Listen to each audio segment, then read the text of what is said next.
प्रियो प्रभु महान है और उसकी योजनाएं हम सबके जीवन के लिए अद्भुत है। उत्पत्ति की पुस्तक उसका पहला अध्याय और उसके दूसरे पद में जैसे लिखा है, पृथ्वी बेडोल और सुनसान पड़ी थी और गहरे जल के ऊपर अंधियारा था तथा परमेश्वर का आत्मा उसके ऊपर मंडराता था।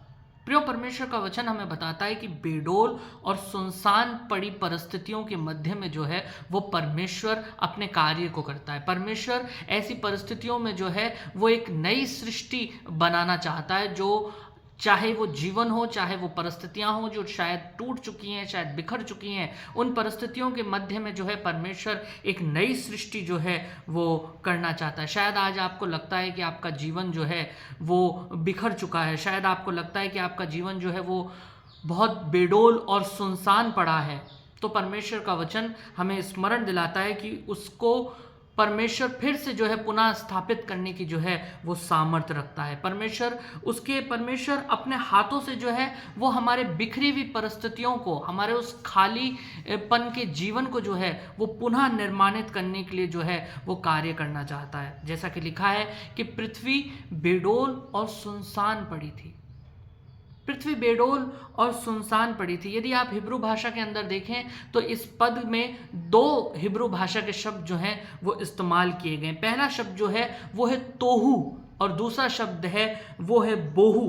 तोहू यानी हम देखते हैं कि क्रियोसिटी यानी जो बिखरापन है। शायद कई बार हमारा जीवन जो है वो बहुत बिखर चुका है, सारी परिस्थितियां बिखर चुकी हैं, हमारा मन बिखर चुका है, हमारे कार्य बिखर चुके हैं, हमारे रिश्ते बिखर चुके हैं, हमारा जीवन जो है वो बिखर चुका है। और इसलिए परमेश्वर का वचन कह रहा है कि पृथ्वी बेडोल और सुनसान पड़ी थी, तोहू और बोहू से जो है वो भरी पड़ी थी। बोहू का अर्थ होता है कि सब कुछ खाली हो चुका है, सब कुछ एम्प्टी हो चुका है, अब कोई जो है आशा जो है वो बची नहीं रह गई, एक जो है एक शून्य जीवन जो है वो हो चुका है। और इसलिए परमेश्वर का वचन कह रहा है कि तोहू और बोहू के बीच में जो है परमेश्वर का आत्मा मंडरा रहा था। पृथ्वी बेडोल और सुनसान पड़ी थी। तब जो है हम देखते हैं कि कैसे जो परमेश्वर है उस तोहू और बोहू के बीच में जो है अपने कार्यों को जो है वो करता है। कई बार प्रियो, हमारा जो जीवन है वो बहुत बिखरा हुआ है, हमारा जो जीवन है वो बहुत डिस्टर्ब है। शायद हमारे पास बहुत सा पैसा है, बहुत पद है, हमारे पास गाड़ियां हैं, हमारे पास बंगले, हमारे पास सब कुछ है, लेकिन फिर भी जो है हमारा जीवन जो है वो तोहू और बोहू से भरा हुआ है। हमारा जो जीवन है वो उस खालीपन से भरा हुआ है, उस बिखरे हुएपन से जो है शायद हमारा जीवन जो है वो भरा हुआ है। लेकिन प्रियो, परमेश्वर का वचन हमें स्मरण दिला रहा है कि आज हमारे जीवन में जो है वो परमेश्वर का आत्मा मंडरा रहा है। परमेश्वर का आत्मा हमारे जीवन में मंडरा रहा है ताकि परमेश्वर जो है हमारे जीवन को एक रचनात्मक जो है उस कार्य को करना चाहता है। परमेश्वर जो है हमारे उस बिखरे जीवन में, परमेश्वर जो है हमारे उस खालीपन के जीवन में जो है एक नई सृष्टि जो है वो बनाना चाहता है। शायद आपको लग रहा है कि मेरा जीवन जो है वो बहुत क्रियोस हो चुका है, मेरा जीवन बहुत बिखर चुका है, मेरा जीवन बहुत खाली हो चुका है, बहुत अकेलेपन से जो है शायद आप गुजर रहे हैं। परमेश्वर का वचन कह रहा है प्रियो, पृथ्वी भी ऐसी ही थी, पृथ्वी बेडोल और सुनसान पड़ी थी। आज शायद आपका जीवन किस चीज के कारण जो है वो अंधकार में पड़ा है, आपका जीवन शायद जो है वो बेडोल पड़ा है, आपका जीवन जो है वो उस खालीपन से जो है वो गुजर रहा है। लेकिन परमेश्वर का वचन बता रहा है उसका पवित्र आत्मा आज हमारे उस बेडोल और सुनसान जीवन पर मंडरा रहा है। परमेश्वर हमारे उस खालीपन के जीवन में, परमेश्वर का वचन, परमेश्वर का आत्मा हमारे उस बेडोल जीवन पर जो है वो मंडरा रहा है। और इसलिए परमेश्वर का वचन कहता है कि परमेश्वर उन चीजों को नाम लेकर बुलाता है जो शायद है भी नहीं। परमेश्वर उन चीजों को नाम लेकर बुलाता है जो शायद है भी नहीं। परमेश्वर का वचन कह रहा है जो आज हमने खो दिया है, परमेश्वर का वचन बता रहा है वो भविष्य, वो स्वप्न, वो धन, वो पद, शायद वो चीज़ें जो हमारे जीवन के लिए बहुत महत्वपूर्ण थी, शायद जिनको आज जो है हमने खो दिया है, लेकिन परमेश्वर कह रहा है कि ये तोहू और बोहू से भरे हुए जीवन में जो है परमेश्वर कार्य करना चाहता है। ये जो तोहू और बोहू से भरा हुआ जीवन है, ये जो बिखरा हुआ और सुनसान पड़ा जीवन है, ये जो एम्प्टी जीवन है हमारा, इसको जो है परमेश्वर जो है एक नई सृष्टि जो है वो बनाना चाहता चाहता है। प्रियो, कई बार हमारा जीवन जो है वो भी सुनसान और बेडोल पड़ा है। यूहन्ना रचित समाचार उसके 11 अध्याय में हम देखते हैं कि यहाँ पर प्रभु यीशु मसीह के पास एक संदेश आता है। कुछ लोग आते हैं, प्रभु यीशु मसीह को कहते हैं कि लाजर जो है, तेरा जो दोस्त है, तू जिससे प्रेम करता है, जो तेरा प्रिय है, वो बहुत बीमार है और तुझे जो है वहां पे प्रार्थना करने के लिए बुलाया है कि तू अपने हाथों से उसको छू, तू उसके लिए प्रार्थना कर, परमेश्वर से मांग और तेरा जो दोस्त है वो चंगा हो जाएगा।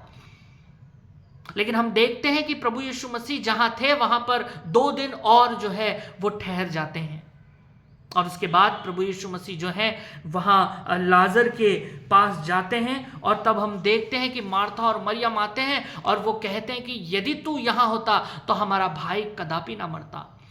तेरी उपस्थिति हमसे क्यों दूर हो गई, तू क्यों दूर चला गया? कि हमारा एक ही भाई था, आज वो हमें छोड़ के चला गया। परमेश्वर का वचन बताता है प्रियो कि प्रभु यीशु मसीह जो है वहां पर रोता है। प्रभु रोया और तब प्रभु यीशु मसीह कहते हैं कि तुमने उसको कहां रखा है?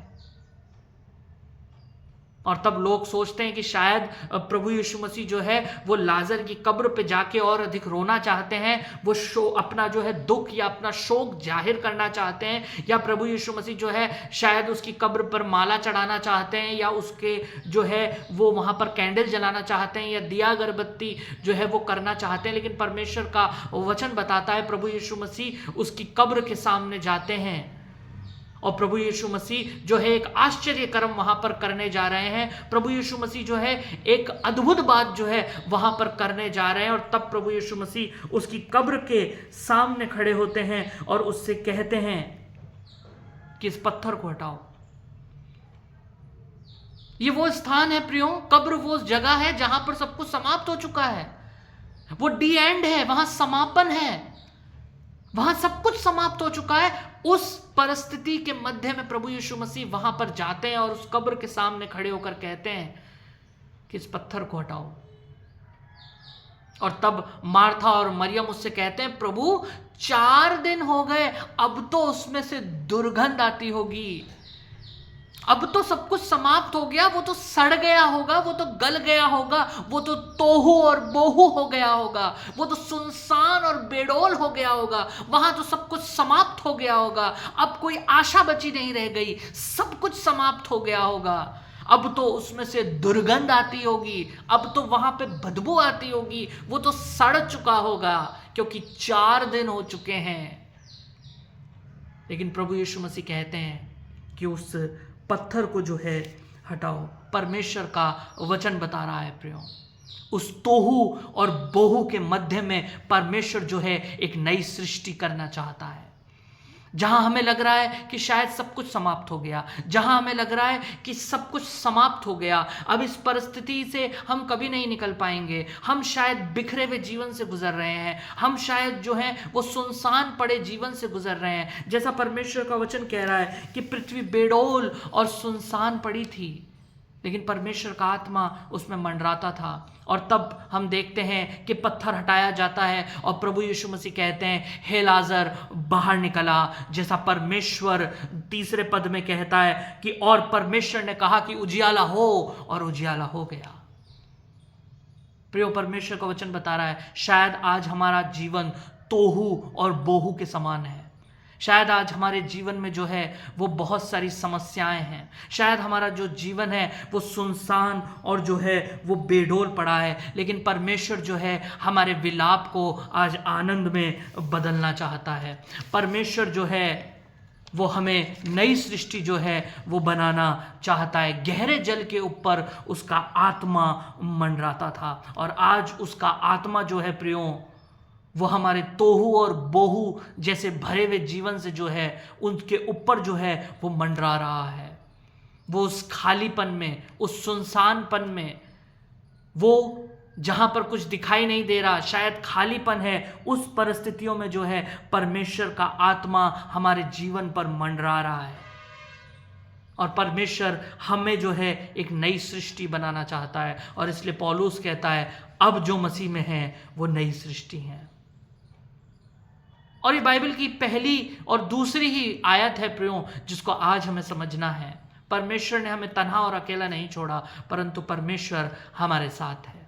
आज भी परमेश्वर का आत्मा हमारे जीवन पर मंडरा रहा है। हमें विश्वास करना है और प्रभु में हमें एक नई सृष्टि बनना है।